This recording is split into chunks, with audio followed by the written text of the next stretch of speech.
It's Friday, September 22. In the headlines, a Speaker of the House resigns. In business news, record number of SMEs formed during a pandemic. Regionally, in Barbados, support for global accord on pandemic response. Internationally, chairman of Fox News Corporation, Rupert Murdoch, resigns. And in sports, Reggae Girls to face Canada at the National Stadium. This is the weekend news on PBC Jamaica. I'm Simone Absalom Gale.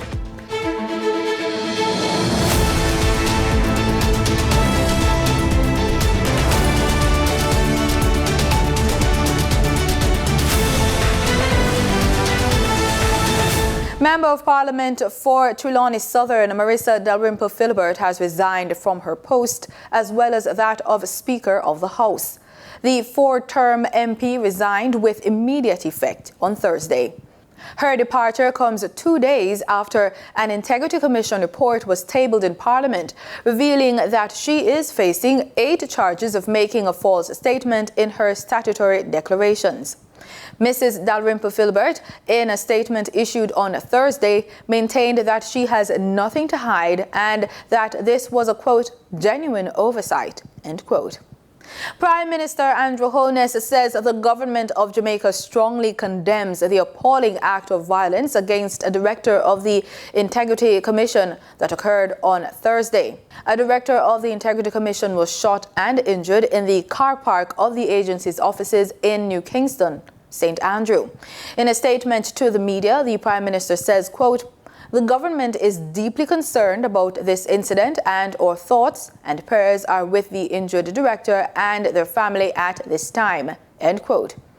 He says the Integrity Commission plays a crucial role in upholding the principles of transparency, accountability and integrity within our nation. He further, quote, "Any act of violence directed at individuals serving in such critical roles is an affront to the values that our democracy stands for," end quote.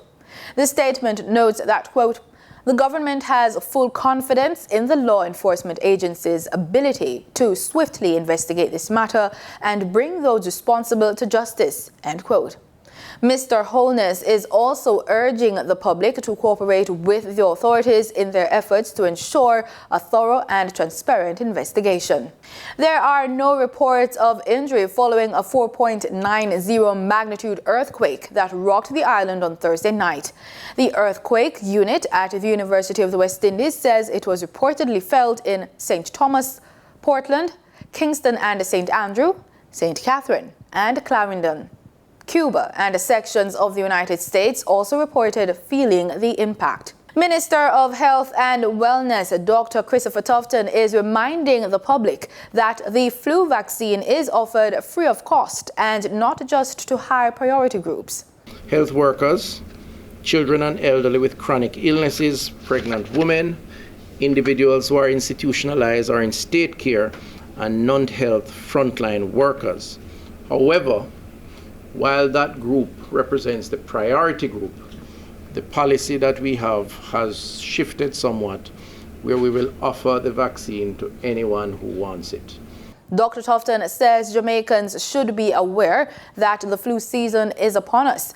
It usually starts in October. Flu is an acute viral infection that spreads easily from person to person, mainly by coughing, sneezing, and through close contact. The viruses circulate worldwide and can affect anybody in any age group with various symptoms, including fever, chills, sore throat, muscle aches, fatigue, cough, headache, and runny nose or stuffy nose. The health minister says the flu is to be taken seriously as it can lead to pneumonia, blood infection, and other medical complications. He says a shipment of flu vaccines should arrive soon. We're expecting the arrival of some 18,000 doses of flu vaccines purchased by the Ministry of Health and Wellness through the Pan American Health Organization revolving fund for vaccines. The flu vaccine should be available to the public by the end of this week, pending the arrival of the shipment in country. Time now for the business report with Danita Rodney.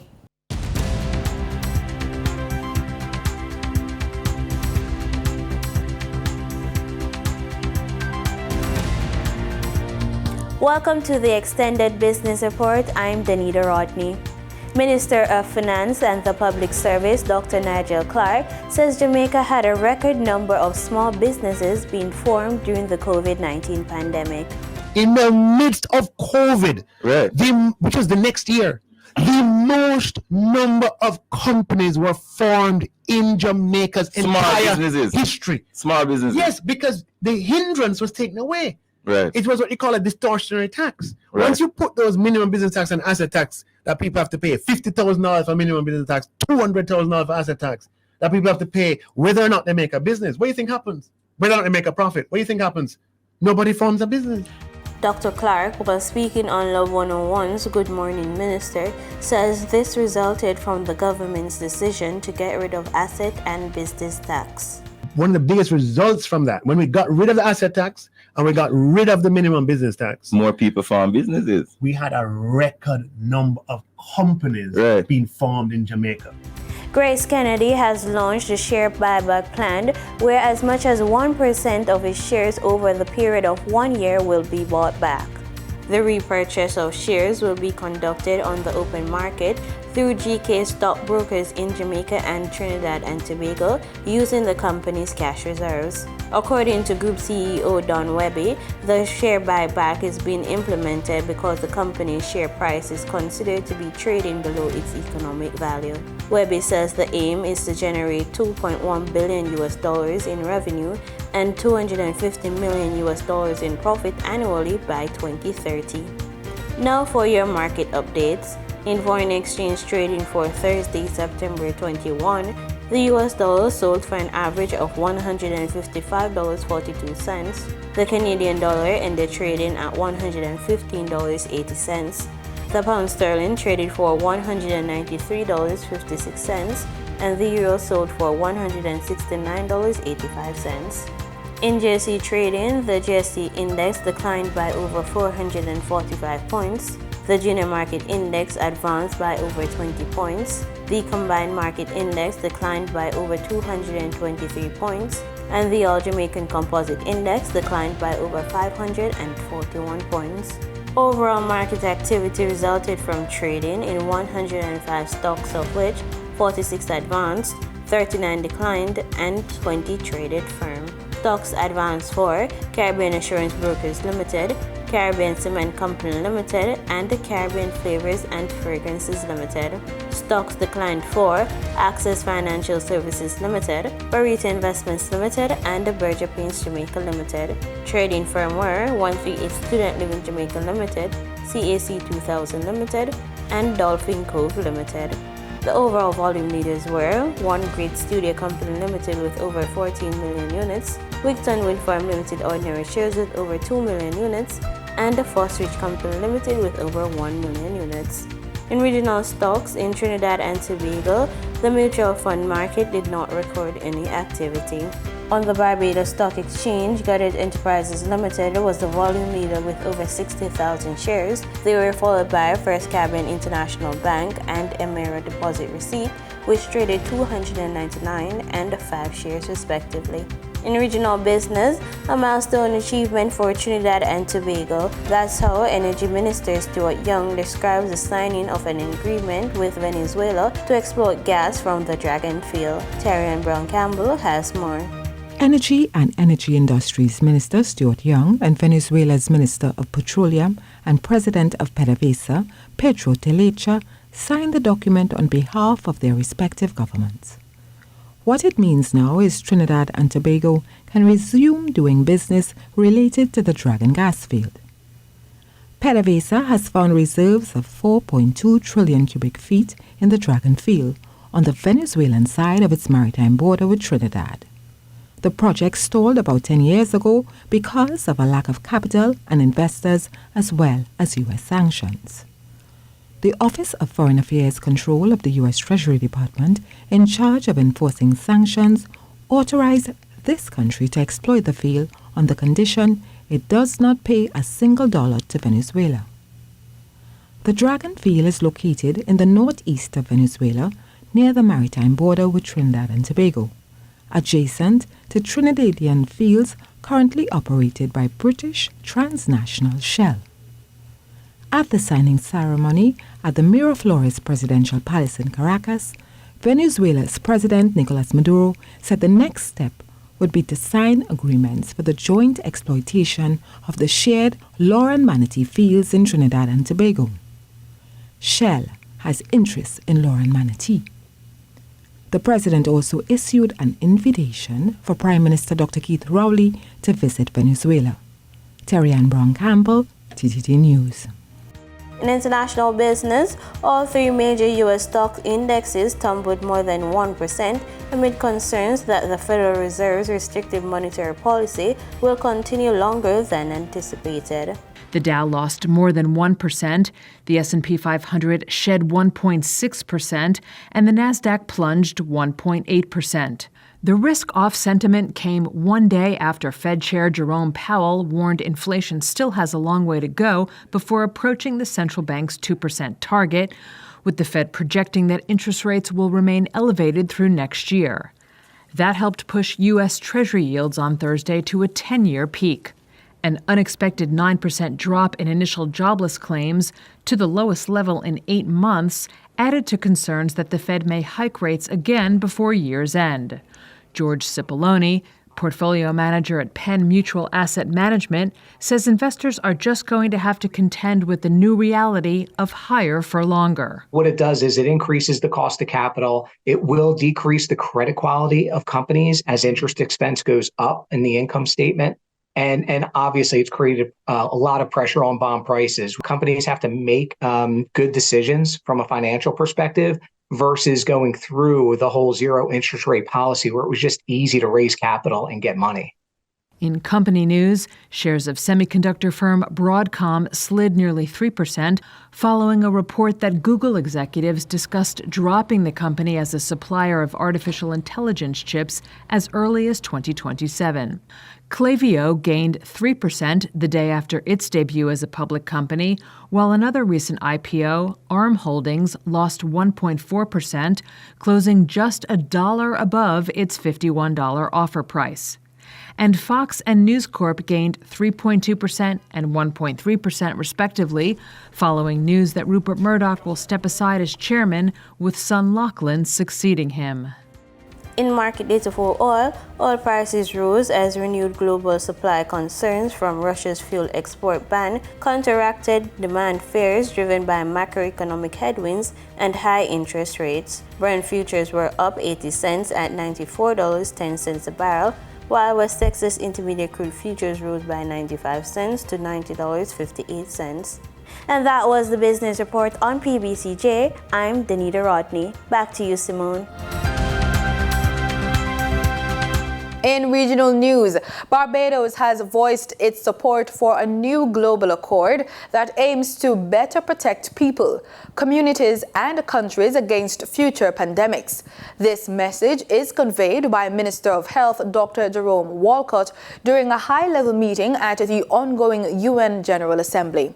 We support the repeated calls in the Declaration for the strengthening of international collaboration and coordination at the highest political levels. However, while we accept the responsibility of the country to identify sustainable and adequate financing to implement high-impact policies to strengthen effective pandemic prevention, preparedness, and response as far as possible from its domestic budget, we also recognize the difficulty of such even for those countries at the middle-income tier of development.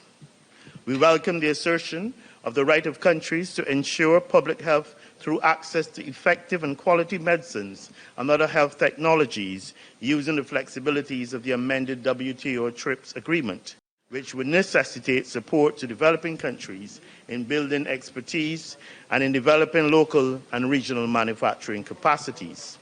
In addition, international cooperation and collaboration from receiving countries will certainly also be needed to manage the migration of trained health workers from developing countries to more developed countries. Mr. President, Barbados supports the view that the World Health Organization should maintain its directed and coordinating role in international health work supported by other UN agencies, and recognizes the need for WHO to be adequately funded in order to meet that mandate. A majority on Brazil's Supreme Court overwhelmingly voted against a cutoff date limiting indigenous land claims, a restriction sought by the powerful farm lobby to block rights to land that indigenous people did not live on in 1988. There were emotional scenes outside Brazil's Supreme Court on Thursday as justices ruled in favor of indigenous land rights in a historic win. 9 of its 11 justices rejected an interpretation which restricted indigenous land rights to areas that were physically occupied by native communities since 1988, when Brazil passed its constitution. The Supreme Court ruling was vital to resolve some 300 pending land recognition claims, according to indigenous leaders, who said communities would now be protected from land grabbers and invasion by illegal loggers and gold miners. Activists say it's also a victory for global efforts against climate change, as it would prevent deforestation on indigenous land.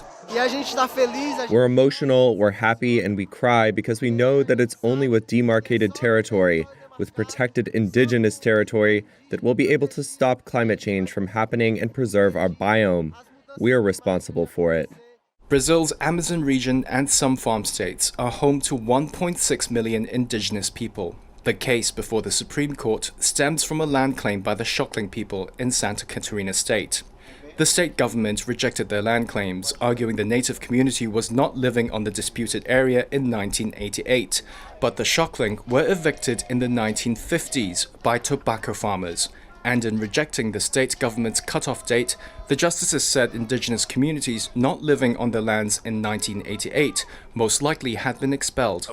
With this ruling, President Luiz Inácio Lula da Silva has grounds to veto a bill farm interests are rushing through Congress that would invalidate indigenous land claims, also using the same 1988 cutoff date.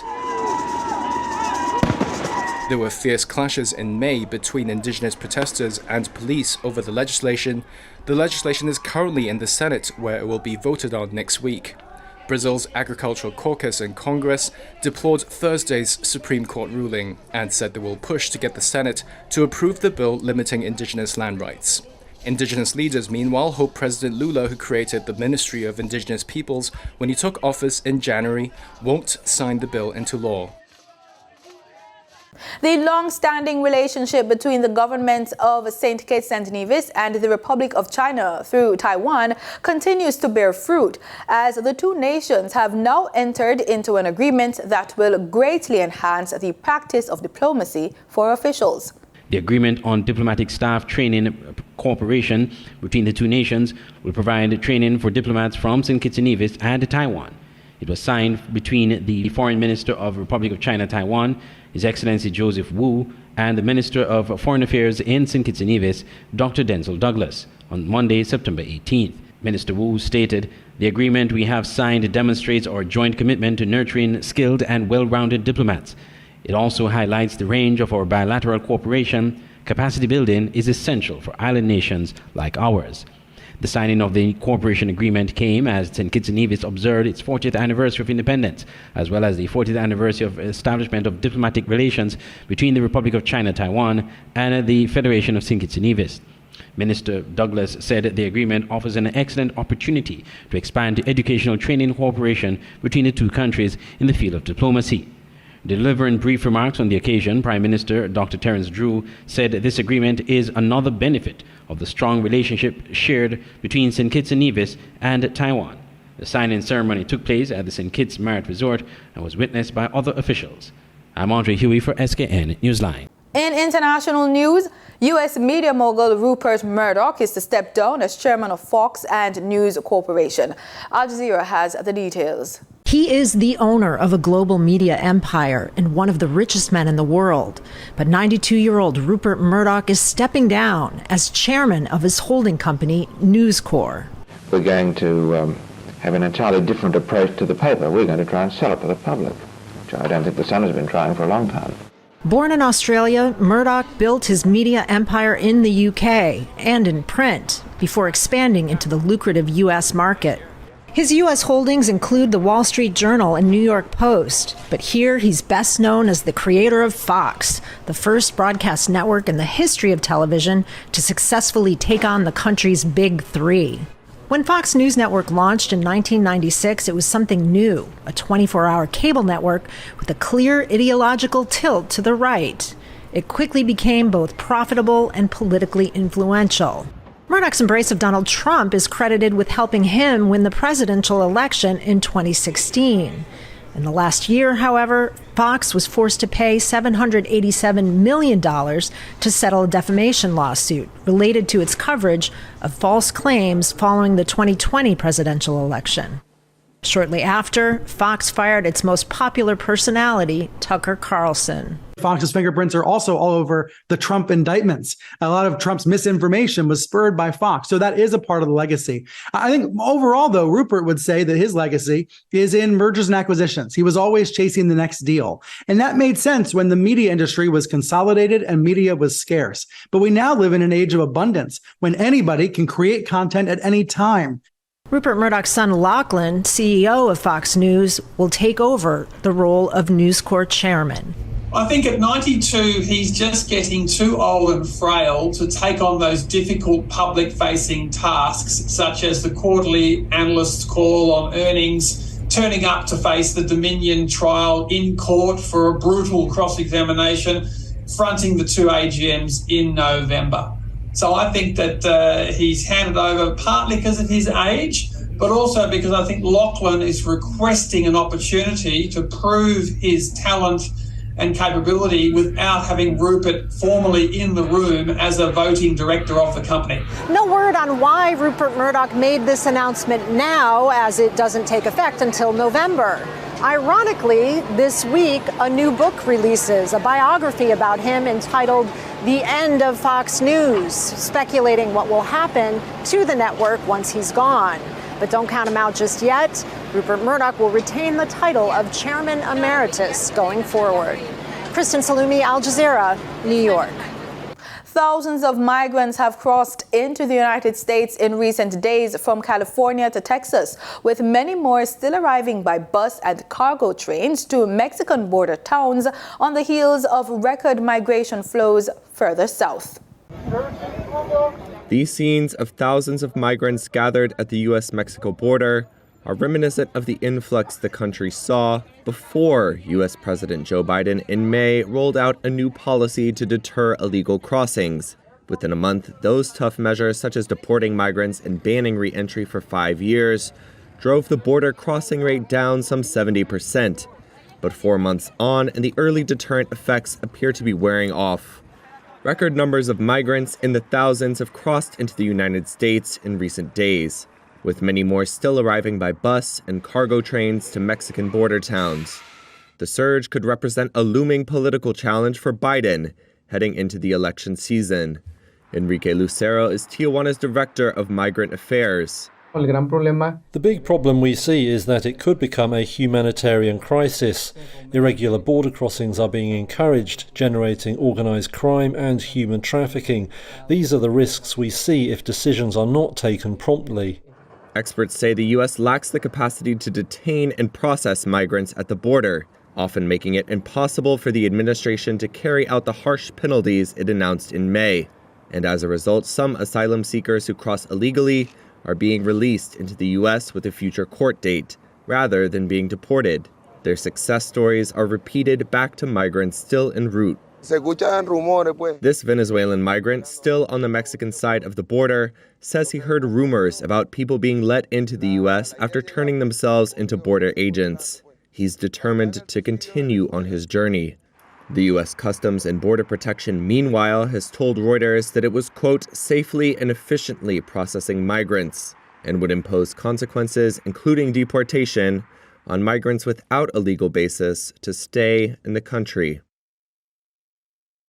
In sports, the public is being urged to come out and support the Reggae Girls as they face Canada in the first leg of the CONCACAF Olympic Playoff Series on Friday at the National Stadium in Kingston, starting at 7 p.m.